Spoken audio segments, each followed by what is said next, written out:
The first time I heard Hitch, I sat in the kitchen for almost an hour with my right ear pressed up against the peeling floral wallpaper. It was a Wednesday afternoon in spring, and I was homesick. Hitch's voice was hoarse and his throat parched, as was most of ours living in Sunnyside apartments since the water pipes broke down. He was yelling to the landlord about last month's rent. If it had been anyone else yelling about the rent, I wouldn't have cared. But it wasn't anyone else. It was Hitch. Hitch was like a mystery that refused to be solved in Sunnyside apartments. One day last spring, he showed up, asked for a room, and that was that. He had his papers and his mail delivered to his doorstep every morning, and he never went outside his room. No one knew where he came from, no one knew who his family was, and no one knew him. No one tried to. So here I was, listening to the mystery man himself yell about last month's rent through the paper-thin shared wall. I didn't feel like I was invading his privacy. Not then. I was 8 years old. Curious. I didn't yet know how to multiply or divide fractions, and I couldn't tell a subject from a predicate. But I did know when to keep quiet about something. Every Wednesday after that one, I dropped my school bags on the floor, said hi to my parents, grabbed some juice and a cookie, and put my ear against the shared wall to listen to Hitch. Some days he yelled, some days he talked to himself. On good days he sang along to old show tunes. You see, I had really gotten to know Hitch through his ramblings. I knew he'd had a normal family with a normal mom and a normal dad, a normal younger sister he looked after, and a normal older brother he looked up to. I knew that he grew up in Alabama when, as he said, it was a simpler time. People didn't drive to work, they walked there. The rent was lower. Lovers didn't send each other flirty texts, they sent each other love notes. He rambled on and on about things like that in some small way made up his life. The thing I didn't understand was what I thought was the biggest benefactor, someone he called Doris. He would be talking, and then all of a sudden he'd stop. During those few seconds, there would be a silence on the other side of the wall. Dead silence. I would press my ear up against that wall as hard as I could, just trying to hear something. Anything. Nothing. Then Hitch would start again. At first, he whispered her name like it was the most delicate, most precious thing he'd ever held near his heart.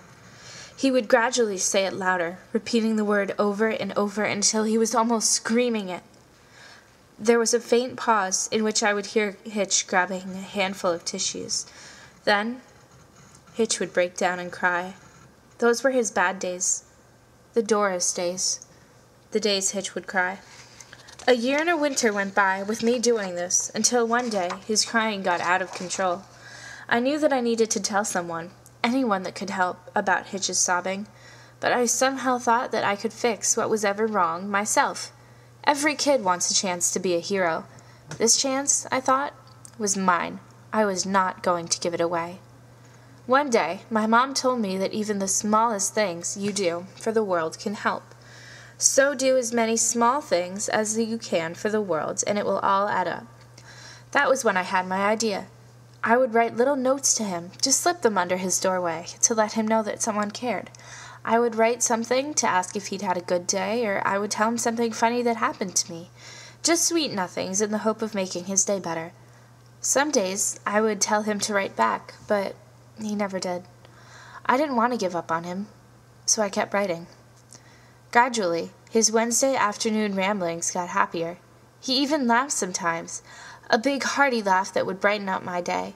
Hitch was sometimes the best part of my week, even though he never knew that I listened to him. He never mentioned my letters in his ramblings. I thought that maybe he didn't like them, but I didn't care. Hitch was my friend, I thought. He needed me. I never stopped listening. 4 years had passed since then. I was 12, and Hitch wasn't getting any younger. I had friends then, great friends, yet for some reason I kept writing Hitch letters, and I kept clearing my Wednesday afternoons just for him. One day in spring, I pressed my ear against that wall, expecting to hear more from Hitch. Maybe one of those old show tunes he sang so perfectly, a story from his youth. It could have been another bad day, another Doris day. But no matter how hard I pressed my ear up against the peeling wallpaper, no sound came from the other end. nothing. So I waited. It must have been hours, just waiting for a noise, a sound, anything. Nothing. I even went outside his door and knocked a couple times. It was all in vain, for no sound was made. I called the landlord. He went and got the key. He made me wait outside. "But Mr. Landlord, sir, I know him," I pleaded. "No one knows him, son. You ain't going in." I didn't want him to know that I did know Hitch, so I didn't protest. I waited outside Hitch's apartment for what seemed like days, but learned after that it was only about 2 minutes. The landlord came out in a rush, talking frantically on his cell phone and saying something about a heart attack. Then the ambulances showed up. That's when I heard the news. He died. I didn't say a word. I didn't feel. I didn't cry. It was as if those words rung in my head over and over, but I did not fully register what had happened. That he was gone. Dead. Hitch. And then they carried his tragically limp body out.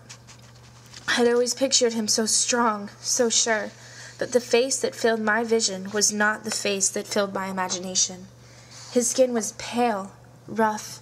It looked like someone had crumpled up a piece of paper, then uncrumpled it and forgot to smooth it. Hitch's eyelids were half open, revealing eyes that matched his pale skin. They were the lightest, the softest gray. His lips were thin, baby pink, and almost non-existent. He was a different person almost entirely. The next day came and went, with my usual right ear pressed up against the wall, trying to hear something. Nothing. But I just sat there, listening and waiting for time to pass and for someone to tell me to give it up. Time passed. Friday, Saturday, Sunday, Monday, Tuesday, and finally came Wednesday. There was a knock on the door. I half hoped it was Hitch. It wasn't. Standing outside the apartment door was a lady who took up many of my and Hitch's Wednesday afternoons. "Doris," I said almost cautiously, savoring the feeling of the word on my tongue as to never let it go. "He saved your letters," she blurted out, as she pushed a box with my name on it into my chest. Then she turned around and walked away. Just like that, she was gone. That's when it first hit me, how Hitch really, truly was gone. He was my best friend.